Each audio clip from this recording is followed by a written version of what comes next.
네, 오늘은 믿음, 소망, 사랑 시리즈 중에 소망 11번째 시간입니다. 요한계시록으로 쭉 제가 지금 강해를 하고 있는데 11번째 시간이고요. 오늘 본문은 계시록 18장 1절에 3절, 21절에서 24절. 말씀의 제목은 무가치하고 악한 것들은 심판받는 날이 옵니다 라는 제목으로 함께 은혜를 나누고자 합니다.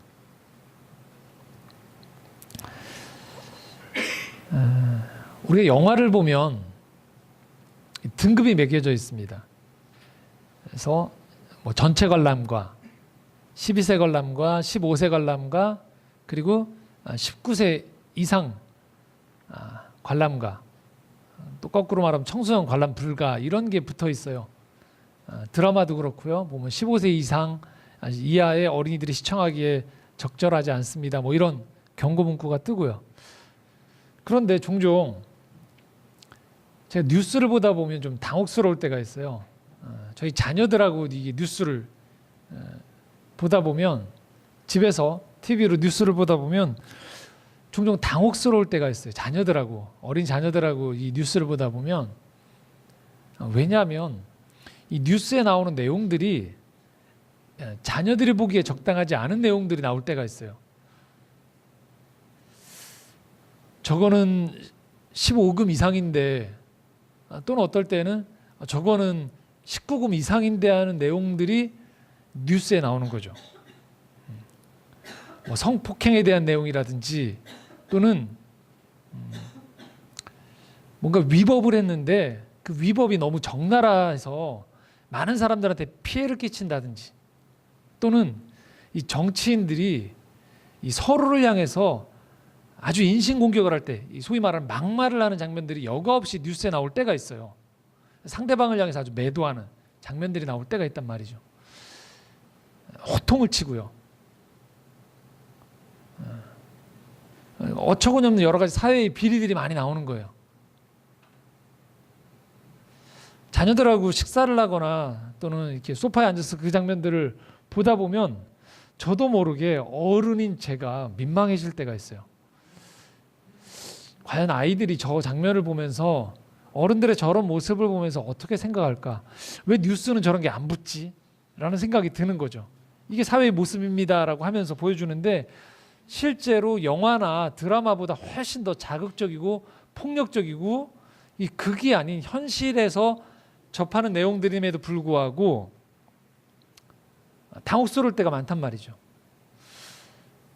그런데 한편으로는 우리가 인정할 수밖에 없는 건 이런 거라는 거예요. 결국 뉴스라는 것은 우리가 사는 세상의 모습을 여과없이 보여주는 거거든요. 뉴스에서 이렇게 오늘 저희가 예배 드릴 때처럼 막 축복합니다 이런 거 안 하거든요. 그러면서 우리가 뉴스를 통해서 거듭 깨닫게 되어지는 것은 악이 횡행한다는 거예요. 악이 그다지 멀리 있지 않다는 거예요. 언제든지 그 악이란 존재 또는 불의한 그 일들이 언제든지 내 생활 가운데 파고 들어올 수 있고, 내가 아는 지인들에게 이 문제가 닥쳐서 일상을 훼손할 수 있다는 것들을 우리가 경험한다는 거예요. 우리 스스로도 그런 경험을 하죠. 살아가면서 이유 없는 고난이 찾아와요. 이유를 찾으려고 그러는데 찾기가 쉽지 않아요. 또는 나의 선의에도 불구하고 어그러져 있는 어떤 사회 구조적인 문제 때문에 답답한 일들이 벌어진단 말이에요. 그래서 이런 어려움이 찾아올 때가 있어요. 물론 사회에서는 이 문제들을 보완하고자, 이 문제들을 대비하고자 만들어 놓은 제도가 있습니다. 바로 사법제도예요. 사법제도. 법의 이름으로 이것들을 법정에 가지고 가서 이런 불의한 일들에 대한 판결을 내리는 제도가 있어요. 한 번에 의해서도 모자랄 것 같아서 1심, 2심, 3심으로 올라간단 말이죠. 하지만 우리가 경험하는 것들 중에 하나가 뭐냐면요, 이 제도가 불완전하다는 거예요. 지난주에 전직, 현직 도지사가 공교롭게 법의 판결을 받고 구속되는 일이 벌어졌어요.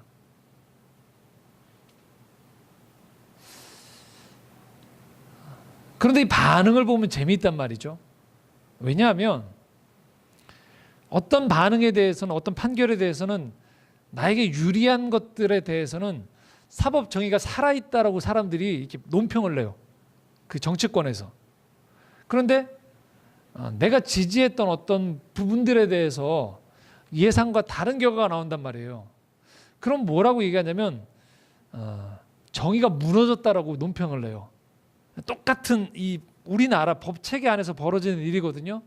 그런데 그 일이 내 관점에서나 내가 속한 집단의 이익에 준할 때, 기대치에 부합할 때에는 사법 정의가 살아있다라고, 환영한다라고 이렇게 논평을 낸단 말이에요. 똑같은 사안, 똑같은 법원 안에, 체계 안에서 기대치가 어긋난 일이 벌어진단 말이에요. 그러면 농단을 당했다, 무너졌다, 예. 그러면서 이 판사, 그 판결을 낸 판사까지 실명을 거론하면서 그 사람의 전력들을 다 불러냅니다. 불러내서 이 판결이 얼마나 왜곡되어 있는지를 본단 말이죠. 예전에 제가 읽었던 책 중에서 인상 깊었던 책 중에 하나가 그 헌법의 풍경이라는 책인데, 그 내용에 보면 이런 내용이 나와요. 얼마나 우리나라 법 체계가, 이건 아마 우리나라뿐만이 아니고 이 세계적인 현상일 텐데, 사람이 만들어 놓은 사법 체계가 이 유약한지 연약한 토대 위에 서 있는지는 바로 이런 거라는 거예요. 법관들이 판결에 이 어떤 사건이 오면 직관적으로 안다는 거죠. 직관이랍니다. 이것이 유죄인지 무죄인지를 법관 개인의 직관이 오고요. 나머지 과정은 그 직관에 따른 것들에 대한 이 자료들을 모으는 과정이라고 하더라고요. 물론 그 과정에서 변하는 경우들이 있지만 대체로들은 출발점이나 이런 것들이 거기서 시작된다는 거예요. 인간의 직관. 법이 왔을 때, 문제가 왔을 때, 아, 이건 유죄구나 라는 거에 추정해서. 그래서 이 법관들이 자신이 가지고 있는 인생의 경험이 좁거나 어떤 그 권력에 의해서 영향을 받게 되어지면 판결의 이 정당성이 상당히 위태로운 가운데 벌어질 수 있다는 거예요. 역사를 보면 이런 경우들이 벌어지죠. 그래서 20년, 30년 된 이미 1심, 2심, 3심에 의해서 판결이 났던 사건들이 세월이 흘러서 20년, 30년이 흘러서 그때 어떤 잘못된 권력에 의해서 영향을 받아서 또는 불충분한 자료들을 가지고 판결을 내렸습니다 해서 판결이 뒤집어지는 일이 벌어져요. 더더구나 이미 그 판결에 의해서 인생이 어그러지고 수십 년을 감옥에서 보냈거나 또는 불명예스럽게 자기 인생을 마감한 사람들이 있단 말이에요. 사후에 이 사람들에 대한 판결이 어그러졌다라고, 잘못했습니다라고 하는 경우들이 우리 주변을 돌아보면 왕왕 있다는 거예요. 그래서 우리는 알게 되는 거예요. 우리를 보호한다고 되어 있는 이 사법체계라는 것, 인간이 만들어 놓은 이 사법제도라는 것조차도 얼마나 이 불안정한 연약한 토대 위에서 벌어지고 있는지를 우리가 보게 돼요. 그래서 우리는 이 땅을 살아가면서 그런 이야기를 들어보셨을 거예요. 유전 무죄, 무전 유죄라고. 불안한 거예요. 누가 나라는 사람의 안전을 지켜줄 수 있을 것인가? 내가 살아가는 인생의 선의에 대해서 누가 보존해 줄 수 있는 것인가에 대해서. 그리고 이렇게 말하는 거죠. 과연 누가 내 삶을 지켜줄 수 있을 것인가? 그래서 인생을 살아다 보면 이 악인이 활개를 치면서 내 노력을 무참하게 만들어 버리거나 또는 내 주변에 가까운 지인들 또는 내가 그 사람의 속사정을 알매도 불구하고 이것의 노력과 그 사람의 인생이 폄하되거나 정당하게 대우받지 못하는 경우들을 보게 돼요. 그때 우리는 이런 생각을 하게 되는 거예요. 과연 하나님이 살아계시긴 한 건가? 지금 내가 갖고 있는 나름 좋은 마음을 품고서 살아가는 인생의 최선이 혹시 바보 같은 일을 벌이고 있는 것은 아닌가? 다른 쪽에서는 하나님 없다라고 이야기하면서 마음껏 이 세상을 활개치고 다니고 이득을 취하고 모든 부와 명예와 안락을 누리고 있는 사람들이 저렇게 많은 것 같은데 나 혼자 바보짓을 하고 있는 것은 아닌가라는 의심이 들 때가 있어요. 인생을 살다 보면. 오늘 말씀 바로 그런 사람들을 위한 소망의 말씀인 거예요. 오늘 말씀 우리가 읽었었던 1절 말씀 이렇게 우리에게 말씀을 건네고 있습니다. 함께 이 말씀 읽도록 하겠습니다. 함께 읽겠습니다. 이 일 후에 다른 천사가 하늘에서 내려오는 것을 보니 큰 권세를 가졌는데 그의 영광으로 땅이 환하여지더라. 시리즈로 계속하기 때문에 오늘 처음 들으시는 분들은 좀 뚝 끊기는 면이 있지만 간단하게 설명을 드리면 결국 요한계시록의 말씀은 의인의 고난과 그 고난 속에서 하나님의 일하심을 우리에게 전해주는 말씀이거든요. 이 직전의 말씀 역시 마찬가지예요. 의인들이 고난을 당하고 있었어요. 그런데 그때 하나님의 때가 되어지자 하나님의 일하심이 등장하는 거예요. 그런데 오늘 말씀 1절에 이렇게 말합니다. 이제 또 다른 천사가 하늘에서 내려오는데 이 천사가 가지고 있는 표현이 있어요. 권세를 가졌는데 어떤 권세냐? 큰 권세라는 거예요. 이 권세를 가지고서 그가 어떤 일들을 하자 어두워 있던 이 땅이 환해지는 거예요. 특별히 이 장면을 생각하실 때 여러분 법정을 생각하시면 됩니다. 법정에 서서 지금 판결을 내리는 사람이 있고 이 판결에 따라서 법의 처분을 받아야 되는 사람이 있어요. 이때 죄를 지은 사람은 곧 이어서 저희가 읽을 바벨론이라는 큰 성이에요. 그리고 이 원고는 누구냐? 피해자들은 누구냐? 이 땅에서 바벨론이라는 이 큰 성에 의해서 이 악에 의해서 희생당했던 사람들이에요. 이 사람들에 대해서 이제 정당한 하늘에서부터 판결이 내려진다는 겁니다. 자, 이 사람들에 대한 이야기가 24절, 여러분들이 읽었었던 말씀 24절에 나오는데 한번 같이 읽겠습니다. 선지자들과 성도들과 및 땅 위에서 죽임을 당한 모든 자의 피가 그 성중에서 발견되니라 하더라. 이 성중이라는 건 바벨론 성을 말하는 거예요. 바벨론 성 안에서 선지자들, 하나님 뜻대로 살며 그 말씀을 전했던 사람들, 성도들, 그리고 이 바벨론이 가지고 있는 힘과 포악한 권력에 의해서 희생당했던 사람들의 피가 성중에서 발견되었고 이 사람들이 여태까지의 이 땅이 어두워졌던 거예요. 그런데 이 사람들을 향해서 힘센 천사가 하늘로부터 내려와서 큰 권세를 통해서 이 땅을 환하게 한다는 거예요. 자, 그럼 어떤 판결이 내려지느냐? 2절 말씀입니다. 함께 읽겠습니다. 힘찬 음성으로 외쳐 이르되 무너졌도다 무너졌도다 큰 성 바벨론이여 귀신의 처소와 각종 더러운 영이 모이는 곳과 각종 더럽고 가증한 새들이 모이는 곳이 되었도다. 지금 심판을 받는데요. 이 심판의 대상을 향해서 이렇게 얘기해요. 바벨론의 심판을 받는데 이 바벨론을 붙는 수식어가 있습니다. 어떤 성이냐면 큰 성이라고 표현하고 있어요. 그러니까 사람 편에서 봤을 때 도저히 무너질 것 같지 않은 성이에요. 근데 이 성이 힘센 권세를 가진 천사가 이 땅에 와서 큰 음성으로 외쳐 이르되 무너졌도다라고 하는 거예요. 과거형입니다. 사실은 현재 사건이거든요. 그런데 이미 무너졌다라고 얘기하는 거예요. 그러니까 되돌릴 수 없다라는 거예요. 이미 과거형으로 표현할 만큼 큰 성이 무너져 내린다는 거예요.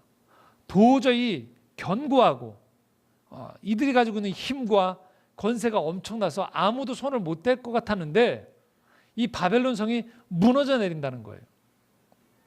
그곳이 어떤 곳이었냐? 귀신이 살던 곳이었어요. 각종 더러운 영이 모이는 곳이었어요. 그리고 더럽고 가증한 새들, 그 동물들과 움직임들이 그곳에 있던 곳이었어요. 그런데 이곳을 확실하게 멸망시켜 버린다는 거예요. 그 심판의 대상들이 어떤 대상들이었냐? 3절입니다. 함께 읽겠습니다. 그 음행의 진노의 포도주로 말미암아 만국이 무너졌으며 또 땅의 왕들이 그와 더불어 음행하였으며 땅의 상인들도 그 사치의 세력으로 치부하였도다 하더라. 자, 여기에 이 세 대상이 심판의 대상이에요. 음행을 벌이고 있는 이 땅에 있는 만국들이에요. 그러니까 바벨론 성으로 통칭되어지는. 두 번째는요, 음행을 벌이는 땅의 왕들이에요. 그러니까 가장 이득을 보고 있는 이 세력들인 거죠. 왕들. 그리고 세 번째는요. 사치의 세력으로 치부되고 있는 땅의 상인이라고 얘기하는 거예요. 자, 여기에 심판의 대상은요. 그 당시에 이 사도 요한의 말씀을 통해서 심판을 받는 이 바벨론으로 통칭되어지는 나라가 있어요. 그 나라는 다름 아닌 로마예요. 네로 왕제가 여러분 역사에 나와 있는 그 네로 왕제로부터 계속되어지는 무너지지 않을 것 같은 그 로마를 지칭해요. 자신을 신이라고 부르고 황제에게 모든 힘을 집중시키는 거죠. 그래서 이 당시의 사람들 입장에서는요, 정의나 공의나 사랑이 중요하지 않아요. 왕에게만 잘 보이면 되는 거죠. 여러분들이 직장 생활을 하거나 사회생활을 할 때 알게 되는 것이 있어요. 누군가가 권력을 쥐고 있어요. 모든 것들을 다 쥐고 있는 사람이 있어요. 그럼 여러분 어떻게 될까요? 근데 문제는 그 사람이 포악해요. 그 사람이 마음대로 해요. 그러면 그 지도자가, 그 리더자가 있는 그 공동체나 집단이 엉망이 돼버려요. 왜 그럴까요? 소위 이런 표현을 쓰거든요. 줄을 서야 돼요. 그 사람 눈에만 잘 보이려고 해요. 그러면 그 공동체가 어떤 일이 벌어질까요? 정의롭고 공의롭고 아무렇게 중요하지 않아요. 서로 간에 친절한 거 중요하지 않아요. 오로지 뭘까요? 그 모든 힘을 가진 사람의 눈에만 잘 보이기 위해서 불법과 폭력과 무질서가 난무해져요. 엉망이 돼버리는 거죠. 로마가 그랬다라는 거예요. 나를 신이라고 부르는 로마 황제의 규칙 외에는 아무것도 중요하지 않기 때문에, 자신이 신이기 때문에 그 당시에 모든 사람들의 질서가 무너져도 상관없어요. 공평이 무너져도 상관없어요. 자비가 없어도 상관없습니다. 오로지 로마 황제가 괜찮다고 하면 그것이 법이 되는 시대였던 거예요.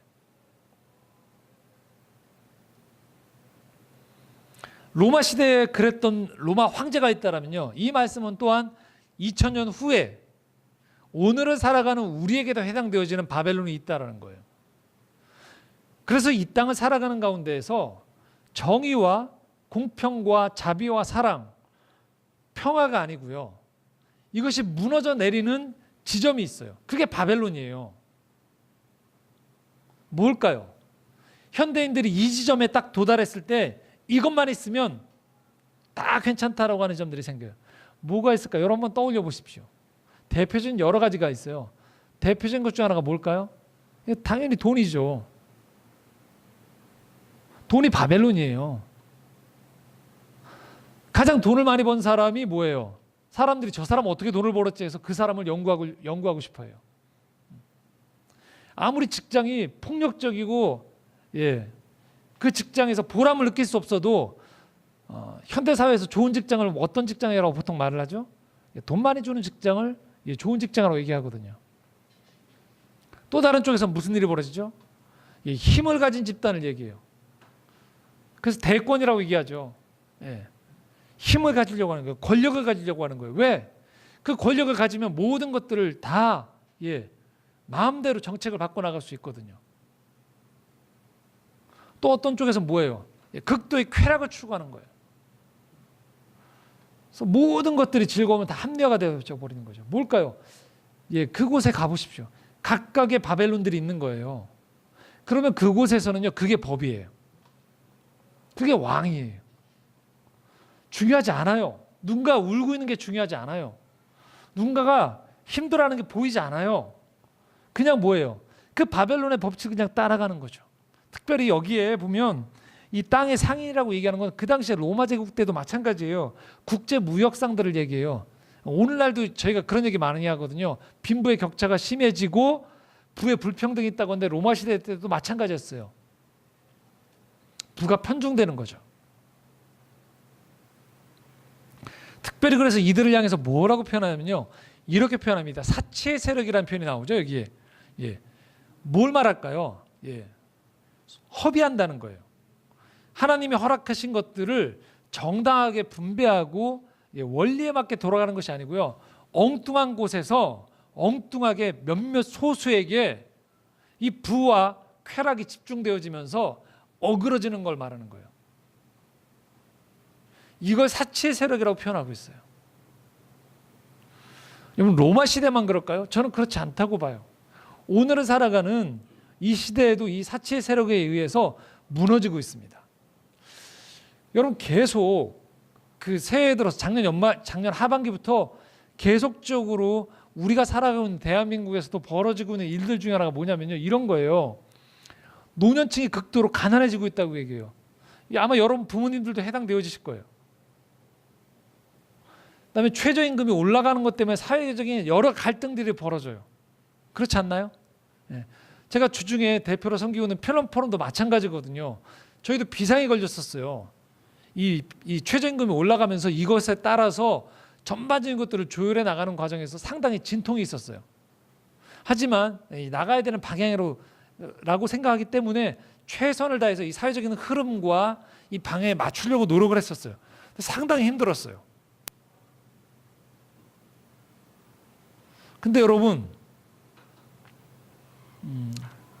뭐 예를 들면 여러분들이 그 상황은 다르겠지만 어떤 분들은 임대료 때문에, 어떤 분들은 여러 가지, 또 가족의 어떤 병환 때문에, 치료비 때문에 여러 가지 어려움들이 있거든요. 쉽지 않습니다. 대한민국에 산다는 것이요.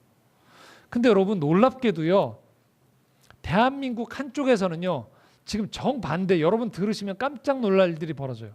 지난주에 언론에 이렇게 회자가 됐던 뉴스가 하나 있어요. 한 연예인이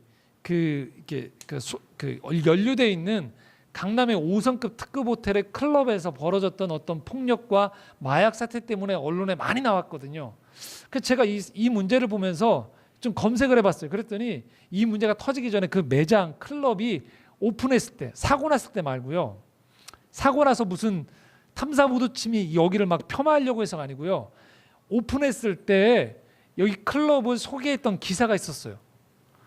그러니까 이때 문제가 터진 게 아니고 아주 정당하게 저희가 이런 곳입니다라고 밝게 대대적으로 언론에 홍보하고 있을 때 나왔던 기사 중에 나왔던 사진 하나가 있었어요. 한번 보여드릴게요. 여러분, 이게 뭔지 아세요? 네. 뭘까요?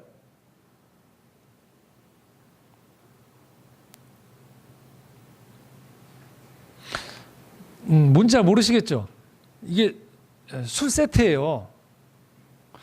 퀴즈 하나 더 내드릴게요. 저기 보시면 저 위쪽에 그 병 하나가 이렇게 황금색 있죠? 네. 이게 얼마일까요? 네. 여러분 생각을 초월하십니다. 이 병이 얼마냐면요, 8천만 원이에요. 요 세트가 뭐냐면요, 일명 만수르 세트라는 거예요. 요 세트가 1억이에요. 그 강남의 클럽에서 제공하는 제일 비싼 세트 중에 하나인데 1억짜리 세트입니다. 이 제일 큰 병이 뭐냐면 12리터짜리 술이에요. 저 12리터짜리 술병 하나가 8천만 원이에요. 요 세트가 만수르 세트, 그 중동의 그 부호를 일컫는 뭐 만수르라고 하죠. 그 세트라고 해서 요 세트가 한 세트가 1억이에요. 그리고 또 다른 세트가 다른 세트가 5천만 원짜리가 있고요. 3천만 원짜리, 1,200만 원짜리 세트가 있더라고요. 그리고 기본은 여기는 좌석당 한 200~300씩 하더라고요.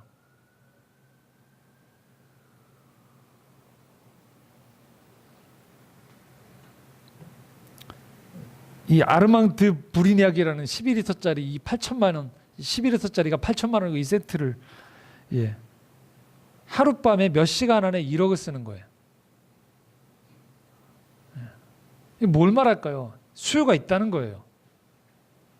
한쪽에서는 최저 시급 때문에 또는 쪽방촌에서 고생을 하고 있는 사람들 어떻게 하든지 인간다운 삶을 살기 위해서 몸부림치는 사람들이 있는데, 그래서 그것 때문에 사회제도를 바꿔나가는 과정에서 속도와 방향과 여러 가지 사회적인 이것들이 엮여져서 갈등을 겪고 토론을 하고 있는데, 다른 한쪽에서는요 그것에 아랑곳하지 않고요 1억짜리 이 세트가 팔리고 있는 거예요. 얼마나 팔렸는지 모르겠지만 이 뭘 말할까요? 인간이 살아가는 세대 속에는요, 시대는 다를 수 있지만 그 안에 있는 정신에는요, 사체가 들어갈 수 있다는 거예요. 인생의 본질을 보지 못하고요. 그래서 우리는 이런 기사나 세상을 만날 때 허탈해지는 거죠. 그러나 여러분, 우리가 이런 기사들을 접할 때 나는 헛사는 거구나가 아니에요. 여러분 속지 않으셔야 됩니다. 왜냐하면요, 오늘 우리가 접하는 이 요한계시록 말씀은 그래서 계속 제가 말씀을 드리지만 하나님의 협박의 말씀이 아니에요. 하나님이 인간들에게 공포심을 조장해서 언젠가 너희들 다 쓸어버리겠다는 말씀이 아니에요. 하나님이 인간에게 이 땅에 생명의 호흡을 허락하셨을 때 그 삶을 어떻게 살아가는지에 대한 준엄한 책임이 따른다는 말씀이에요. 이 땅의 삶을 허비하고 다른 사람의 눈에서 피눈물을 나게 하면서 하나님이 없다 하며 살아갔던 그 사람들에게 하나님 말씀하시는 거예요. 아니다라는 거예요. 공의가 살아있고 사랑이 살아있다라는 거예요. 이 땅에 남아있을 만한 유일한 진리가 분명히 있음을 하나님이 드러내시겠다라는 거예요. 그때가 되면 이 하나님의 일하심을 누구도 막을 수 없다라는 거예요. 그게 요한계시록의 말씀이에요. 21절 말씀 함께 읽겠습니다. 이에 한 힘센 천사가 큰 맷돌 같은 돌을 들어 바다에 던져 이르되 큰 성 바벨론이 이같이 비참하게 던져져 결코 다시 보이지 아니하리로다. 바벨론을 통칭하면서 계속 붙는 수식어는 뭐냐면 큰 성 바벨론이라는 거예요. 그런데 그 큰 성 바벨론도 사람의 눈으로 보기에는 꿈쩍 안 할 것 같지만 하나님의 정하신 때가 되면요, 던져버리시겠다라는 거예요. 어떻게? 비참하게. 결코 다시 보이지 않을 거라는 것이죠. 22절 23절 같이 읽겠습니다. 또 검은 고 타는 자와 풍류하는 자와 퉁소 부는 자와 나팔 부는 자들의 소리가 결코 다시 내 안에서 들리지 아니하고 어떠한 세공업자든지 결코 다시 내 안에서 보이지 아니하고 또 맷돌 소리가 결코 다시 내 안에서 들리지 아니하고 등불빛이 결코 다시 내 안에서 비치지 아니하고 신랑과 신부의 음성이 결코 다시 내 안에서 들리지 아니하리로다. 너의 상인들은 땅의 왕족들이라 내 복수로 말미암아 만국이 미혹되었도다. 그때가 되어지면요, 검은 고 타는 자, 풍류하는 자, 퉁소 부는 자, 나팔 부는 자들의 노래 부르면서 흥청망청하면서 이 땅의 공의나 정의와 사랑에 대해서 아랑곳하지 않고 근성 바벨론 안에서 그렇게 안주하던 사람들의 그 삶, 세공업자들, 눈에 보이게 번쩍번쩍하는 것만 치중했던 사람들, 맷돌 가는 소리들이 들리지 않을 거라는 거예요. 등불빛이 더 이상 비추지 않고요, 신랑 신부 파티가 끝난다는 거예요. 그래서 요한계시록 우리가 두려운 까닭은 이러한 심판이요, 그 당시에 힘이 있는 사람들의 입맛에 맞추어서, 그리고 그 당시에 사람들의 여론에 따라서가 아니라는 거예요. 세상을 창조하신 하나님의 공의와 정의에 의해서 철저한 근거에 의해서 공평하게 정의롭게 판결이 내려진다는 거예요. 그렇기 때문에 이 말씀은 두렵지만 달리 말하면 우리에겐 소망이 될 수 있는 거예요. 왜요? 말씀의 근거에서 나를 돌아보고 이 땅을 좀 더 나은 곳으로 바꾸어 나아가기 위해서 용기를 잃지 않고 살아가는 사람들에게는요, 비록 내 눈앞에 큰 성 바벨론 때문에 내가 바보짓 하는 건 아닌가, 헛사는 것은 아닌가, 순진한 것은 아닌가 하는 사람들에게 그렇지 않다라는 하나님의 약속의 말씀이 되어줄 수 있다는 거예요.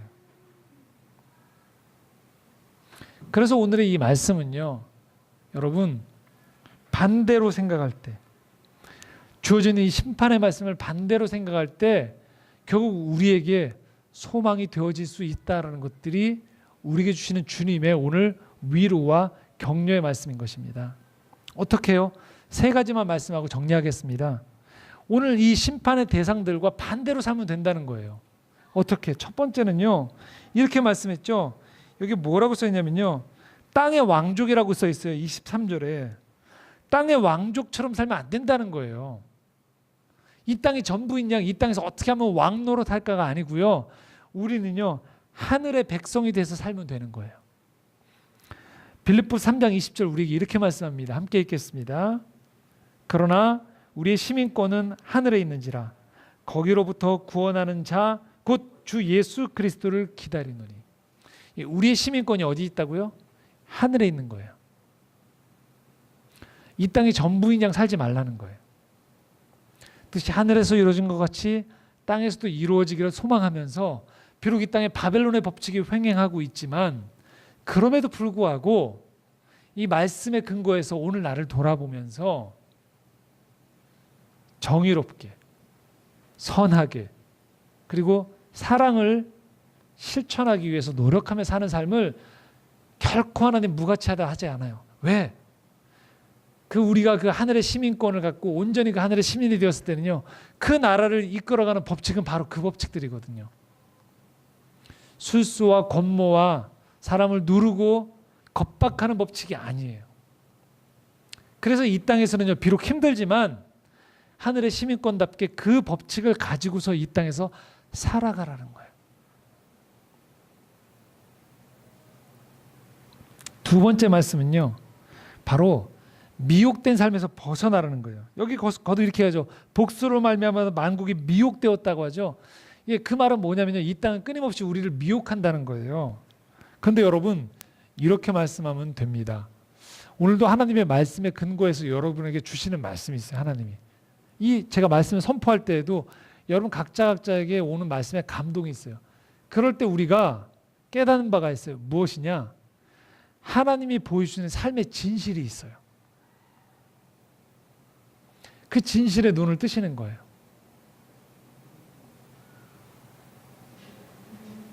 한쪽에서는 여전히 폭력과 쾌락과 재미가 전부다라고 얘기하는 세상 속에서, 거듭 말씀드리지만 저희 필름 포럼에서 하는 영화들이 노력하는 게 뭐냐면요, 삶의 진실을 계속 보여주려고 하는 거예요. 지난 시간에 제가 지난주에 했던 시네마 브런치에 나왔던 가버나움이란 영화 볼 때 무척 괴롭거든요.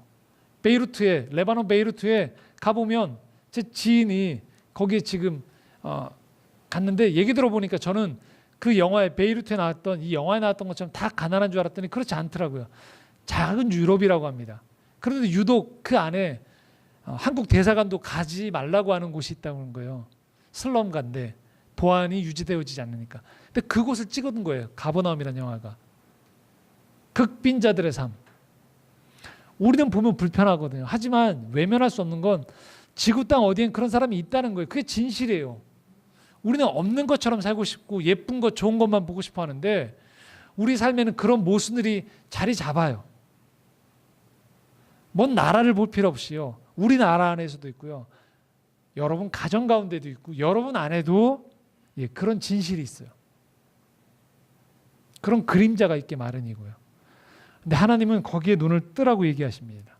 그리고 엉뚱한 데 미혹돼서 그렇게 도취된 쪽으로 우리 인생을 허비하면서 나도 언제 저렇게 따라가야지가 아닌 여러분에게 주신 하나님의 시간 속에서 여러분의 진실하게 여러분의 인생을 하나하나 만들어가라는 거예요. 에베소서 5장 16절 17절 우리에게 이렇게 말씀합니다. 함께 읽겠습니다. 세월을 아끼라 때가 악하니라. 그러므로 어리석은 자가 되지 말고 오직 주의 뜻이 무엇인가 이해하라. 희한한 말씀이죠. 세월에다가 때에다가 악하다는 표현을 쓰고 있어요. 시간에 악하다는 표현을 쓰고 있어요. 뭘 말할까요? 미혹당할 때 우리의 시간은 악해질 수 있다는 거예요. 그러므로 어리석은 자가 되지 말고 시시때때로 여러분에게 다가오는 그 하나님의 인도함을 따라서 여러분 진실한 곳에 서시기 바랍니다. 엉뚱한 곳에 서지 마시고 내가 서야 될 곳에 서서 그곳에서 하나하나 여러분의 두 발을 땅에 디딘 상태에서 하나하나 꾹꾹 그 땅을 눌러가면서 진실하게 살아가시기 바랍니다. 여러분의 하시는 일들을 통해서 여러분의 그 만나는 사람들을 통해서 인생의 진리를 드러내는데 여러분의 인생을 쓰시기 바랍니다. 세 번째는요, 흔들리지 말라는 거예요. 흔들거든요. 많은 것들이. 그 따라오라고 하기 때문에 따라오게 하려면 흔들어야 되거든요. 그런데 우리 보고 흔들리지 말라는 거예요. 그리고 우리가 가야 될 길을 멈추지 말고 한 걸음 한 걸음 끝까지 걸어가라고 이야기하고 있습니다. 고린도전서 15장 56절에서 58절 우리에게 이렇게 말씀합니다. 함께 읽겠습니다. 사망이 쏘는 것은 죄요 죄의 권능은 율법이라.